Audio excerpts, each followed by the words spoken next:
നിങ്ങളുടെ ബിസിനസ്സിന് ഒരു വെബ്സൈറ്റ് ഡെവലപ്പ് ചെയ്യാനായിട്ട് പ്ലാൻ ചെയ്തിരിക്കുന്ന ഒരാളാണ് നിങ്ങളെന്നുണ്ടെങ്കിൽ എന്തൊക്കെ സ്റ്റെപ്സാണ് ഇതിനായിട്ട് ചെയ്യേണ്ടതായിട്ടുള്ളത് എന്നാണ് ഈ ഒരു വീഡിയോയിൽ നമ്മൾ പറയാനായിട്ട് പോകുന്നത്. നമുക്കിതിനെ പ്രധാനമായും 8 സ്റ്റെപ്സായിട്ട് ഡിവൈഡ് ചെയ്യാം. ആദ്യത്തെ സ്റ്റെപ്പ് വരുന്നത് നിങ്ങളുടെ വെബ്സൈറ്റ് നിങ്ങൾ പ്ലാൻ ചെയ്യുക എന്നുള്ളതാണ്.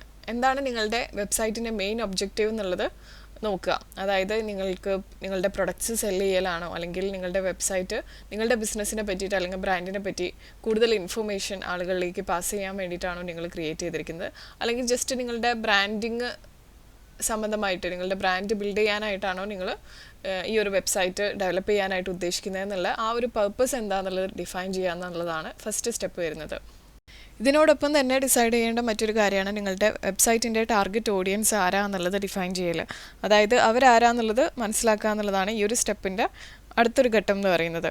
നിങ്ങളുടെ വെബ്സൈറ്റിൻ്റെ ഓഡിയൻസ് എന്താണോ എക്സ്പെക്റ്റ് ചെയ്യുന്നത് എന്ന് വെച്ച് കഴിഞ്ഞാൽ അത് പ്രൊവൈഡ് ചെയ്യാനായിട്ടുള്ളതായിരിക്കണം നിങ്ങളുടെ വെബ്സൈറ്റ്. ഇതിനോടൊപ്പം തന്നെ ക്ലിയർ ആയിട്ടുള്ള ഗോൾസ് കൂടെ സെറ്റ് ചെയ്യേണ്ടതായിട്ടുണ്ട്. നിങ്ങൾക്ക് എന്താണ് ഈ ഒരു വെബ്സൈറ്റിൽ നിന്ന് അച്ചീവ് ചെയ്യേണ്ടത് എന്നുള്ളതിനെ കുറിച്ചിട്ട്. അത് മേ ബി സെയിൽസ് ഇൻക്രീസ് ചെയ്യലായിരിക്കാം, അല്ലെങ്കിൽ ലീഡ് ജനറേഷൻ ആയിരിക്കാം നിങ്ങളുടെ ഗോൾ എന്ന് പറയുന്നത്, അതും അല്ലെങ്കിൽ ജസ്റ്റ് ഒരു കമ്മ്യൂണിറ്റി ബിൽഡ് ചെയ്യലായിരിക്കാം. അപ്പോൾ എന്താണോ നിങ്ങളുടെ ഗോൾ എന്നുള്ളത് കൂടെ ഡിഫൈൻ ചെയ്യൽ നിർബന്ധമാണ്.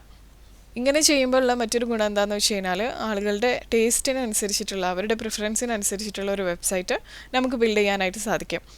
ഇനി രണ്ടാമത്തെ സ്റ്റെപ്പ് എന്താണെന്ന് നോക്കിക്കഴിഞ്ഞാൽ നിങ്ങളുടെ വെബ്സൈറ്റിന് വേണ്ടിയിട്ടുള്ള ഒരു ഡൊമൈൻ നെയിമും ഹോസ്റ്റിങ്ങും സെലക്ട് ചെയ്യുക എന്നുള്ളതാണ്. അപ്പോൾ ഡൊമൈൻ നെയിം നമുക്ക് അറിയാവുന്ന പോലെ തന്നെ നിങ്ങളുടെ വെബ്സൈറ്റിൻ്റെ അഡ്രസ്സാണ്. അപ്പോൾ ഇതൊരു യുണീക്ക് ആയിട്ടുള്ള ആളുകൾക്ക് ഈസി ആയിട്ട് ഓർമ്മിക്കാൻ കഴിയുന്ന രീതിയിലുള്ള നിങ്ങളുടെ ബ്രാൻഡിനെ റിഫ്ലക്റ്റ് ചെയ്യുന്ന ഒരു നെയിം സെലക്ട് ചെയ്യാനായിട്ട് ശ്രദ്ധിക്കാം. നിങ്ങൾക്ക് വേണമെന്നുണ്ടെങ്കിൽ .in ഉപയോഗിക്കാം, ഒരു .india എന്നുള്ള ഒരു ലോക്കൽ ടച്ച് കൊണ്ടുവരാനായിട്ട്.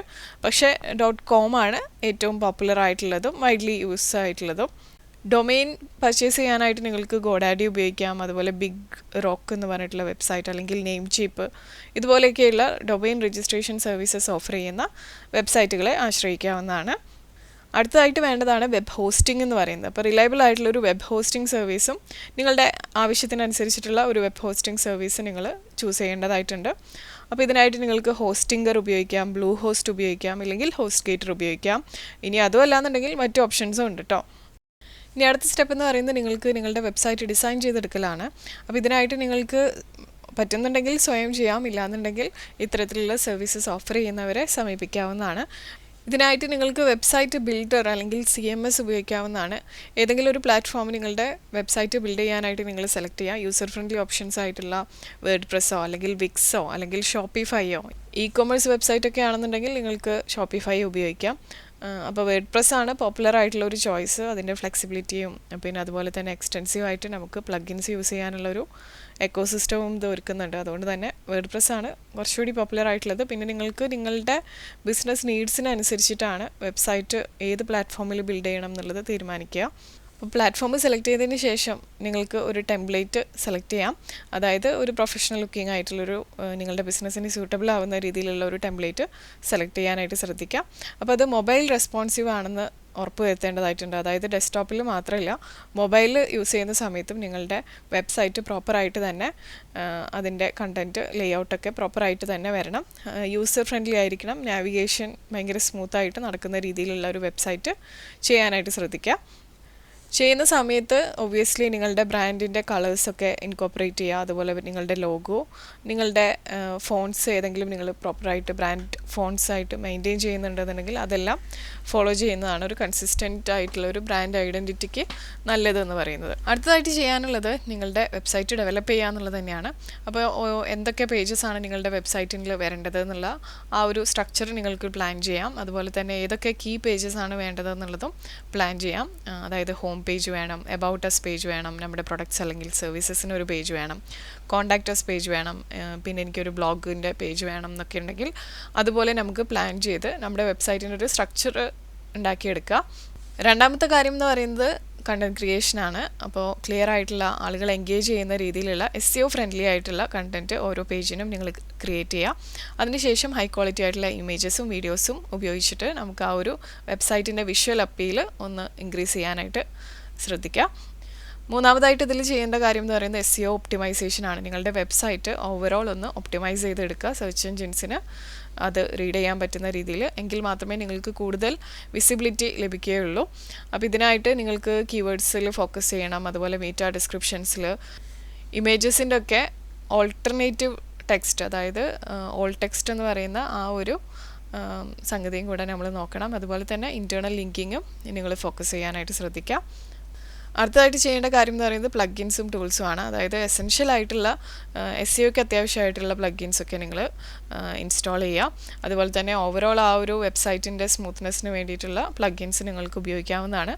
പക്ഷേ എന്ന് കരുതി ഒരുപാട് പ്ലഗിൻസ് യൂസ് ചെയ്ത് കഴിഞ്ഞാൽ അത് വെബ്സൈറ്റ് സ്ലോവർ ആവാനായിട്ടുള്ള സാധ്യതകളുണ്ട്, എന്തെങ്കിലും ക്ലാഷ് ഒക്കെ ഉണ്ടാവാനായിട്ടുള്ള സാധ്യതകളുണ്ട്. അപ്പോൾ ആവശ്യമുള്ളത് മാത്രം വയ്ക്കുക. SEO റിലേറ്റഡ് ആയിട്ട് പറയുകയാണെന്നുണ്ടെങ്കിൽ യോസ്റ്റ് SEO എന്ന് പറഞ്ഞിട്ടുള്ള പ്ലഗിൻ നിങ്ങൾ കൺസിഡർ ചെയ്യാവുന്നതാണ് നിങ്ങൾക്ക്. പിന്നെ അതുപോലെ തന്നെ വേർഡ് ഫെൻസ് എന്ന് പറഞ്ഞിട്ടുള്ള പ്ലഗിൻ നിങ്ങൾക്ക് സെക്യൂരിറ്റിക്ക് വേണ്ടി നോക്കാം. W3 ടോട്ടൽ കഷെ എന്ന് പറഞ്ഞിട്ടുള്ള പ്ലഗിൻ നിങ്ങൾക്ക് പെർഫോമൻസിനായിട്ട്, നിങ്ങളുടെ വെബ്സൈറ്റിൻ്റെ പെർഫോമൻസ് കൂട്ടാനായിട്ട് ഉപയോഗിക്കാവുന്നതാണ്. അടുത്തതായിട്ട് ചെയ്യേണ്ടത് ഇ-കൊമേഴ്സ് ഫങ്ഷനാലിറ്റി സെറ്റപ്പ് ചെയ്യുക എന്നുള്ളതാണ്. നിങ്ങളുടെ വെബ്സൈറ്റ് ഒരു ഇ-കൊമേഴ്സ് ഫങ്ഷനാലിറ്റിയോട് കൂടി ഡെവലപ്പ് ചെയ്യേണ്ട ഒരു വെബ്സൈറ്റ് ആണെന്നുണ്ടെങ്കിൽ മാത്രമാണ് ഈ ഒരു സ്റ്റെപ്പ്. അപ്പോൾ ഇതിനായിട്ട് നിങ്ങൾക്ക് പ്രൊഡക്റ്റ് ലിസ്റ്റിങ്സ് ആഡ് ചെയ്യാം. അതായത് ഡീറ്റെയിൽ ആയിട്ടുള്ള പ്രൊഡക്റ്റ് ഡിസ്ക്രിപ്ഷൻസ് കൊടുത്ത് ഇമേജസും പ്രൈസും മറ്റ് റിലവൻ്റ് ആയിട്ടുള്ള പ്രൊഡക്ട്സിന് റിലേറ്റഡ് ആയിട്ടുള്ള ഇൻഫർമേഷനൊക്കെ കൊടുത്ത് പ്രൊഡക്റ്റ് ലിസ്റ്റ് ചെയ്യാം. അതിനുശേഷം ഒരു സെക്യൂർ ആയിട്ടുള്ള ഒരു പേയ്മെൻറ്റ് ഗേറ്റ് വേ ആയിട്ടുള്ള റേസർ പേയോ അല്ലെങ്കിൽ പേയോ അല്ലെങ്കിൽ Paytm ഒക്കെ പോലെയുള്ള ഒരു പ്ലാറ്റ്ഫോം ഉപയോഗിച്ചുകൊണ്ട് നിങ്ങൾക്ക് പേയ്മെൻറ്റ് ഗേറ്റ് വേ സെറ്റ് ചെയ്യാം, ഓൺലൈൻ ട്രാൻസാക്ഷൻസ് സെക്യൂർ ആയിട്ട് നടത്താനായിട്ട്. പിന്നെ വേണ്ടതെന്ന് പറയുന്നത് ഷിപ്പിംഗ് ഇൻ്റഗ്രേഷൻ ആണ്. അതായത് ഷിപ്പിംഗ് ഓപ്ഷൻസ് ആളുകൾക്ക് പ്രൊവൈഡ് ചെയ്യാം. ഏതെങ്കിലും ലോജിസ്റ്റിക്സ് പാർട്ട്നേഴ്സിനായിട്ട് ഇൻ്റഗ്രേറ്റ് ചെയ്യണമെന്നുണ്ടെങ്കിൽ നിങ്ങളുടെ വെബ്സൈറ്റ് അങ്ങനെ ചെയ്തെടുക്കുക. അടുത്ത സ്റ്റെപ്പ് എന്ന് പറയുന്നത് ലോഞ്ചിങ് ആണ്. നിങ്ങളുടെ വെബ്സൈറ്റ് ലോഞ്ചിങ് ചെയ്യുന്നതിന് മുമ്പായിട്ട് ഒന്ന് ടെസ്റ്റ് ചെയ്യുന്നത് നന്നായിരിക്കും. അതായത് നിങ്ങളുടെ ഡെസ്ക്ടോപ്പിൽ, അതുപോലെ മൊബൈൽ, ടാബ്ലറ്റ് ഉണ്ടെങ്കിൽ അതിലെല്ലാം നിങ്ങളുടെ വെബ്സൈറ്റ് ഒന്ന് വ്യൂ ചെയ്യുക. എല്ലാ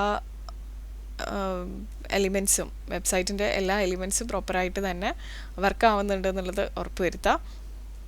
പലപ്പോഴും ഡെസ്ക്ടോപ്പിൽ ഓക്കെ ആവുന്നത് മൊബൈലിൽ മേ ബി അലൈൻമെൻറ്റ് ശരിയാവാതിരിക്കുക, അല്ലെങ്കിൽ പ്രോപ്പറായിട്ട് അത് ഒരു നല്ല രീതിയിൽ കാണപ്പെടാതിരിക്കലൊക്കെ ഉണ്ട്. അപ്പോൾ അങ്ങനെയുള്ള പ്രശ്നങ്ങളുണ്ടോ എന്നുള്ളത് ചെക്ക് ചെയ്യണം. അതിനുശേഷം നിങ്ങൾ സാറ്റിസ്ഫൈഡ് ആണ് ടെസ്റ്റിങ്ങിനുമായിട്ട് എന്നുണ്ടെങ്കിൽ നിങ്ങൾക്ക് നിങ്ങളുടെ വെബ്സൈറ്റ് ലോഞ്ച് ചെയ്യാം. നിങ്ങളുടെ ഓഡിയൻസിനെ ഇൻഫോം ചെയ്യാനായിട്ട് നിങ്ങൾക്ക് സോഷ്യൽ മീഡിയ ഉപയോഗിക്കാം, ഇമെയിൽ ന്യൂസ് ലെറ്റേഴ്സ് ഉപയോഗിക്കാം, അല്ലെങ്കിൽ മറ്റു രീതിയിലൊക്കെ നിങ്ങൾക്ക് അവരുമായിട്ട് കമ്മ്യൂണിക്കേറ്റ് ചെയ്യാം. ഇങ്ങനെ ഒരു വെബ്സൈറ്റ് നമ്മൾ ലോഞ്ച് ചെയ്തിട്ടുണ്ട് എന്നുള്ളത് അറിയിക്കാനായിട്ട്.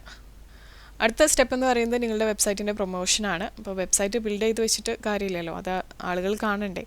അപ്പോൾ കൂടുതൽ ആളുകളിലേക്ക് ഇത് എത്തിക്കാനായിട്ട് നമുക്ക് എന്തൊക്കെ ചെയ്യാം എന്നുള്ളതാണ് ഈ ഒരു സ്റ്റെപ്പിൽ പറയുന്നത്. അപ്പോൾ ഇതിൽ ഫസ്റ്റ് എന്ന് പറയുന്നത് SEO ആൻഡ് കണ്ടൻറ് മാർക്കറ്റിംഗ് ആണ്.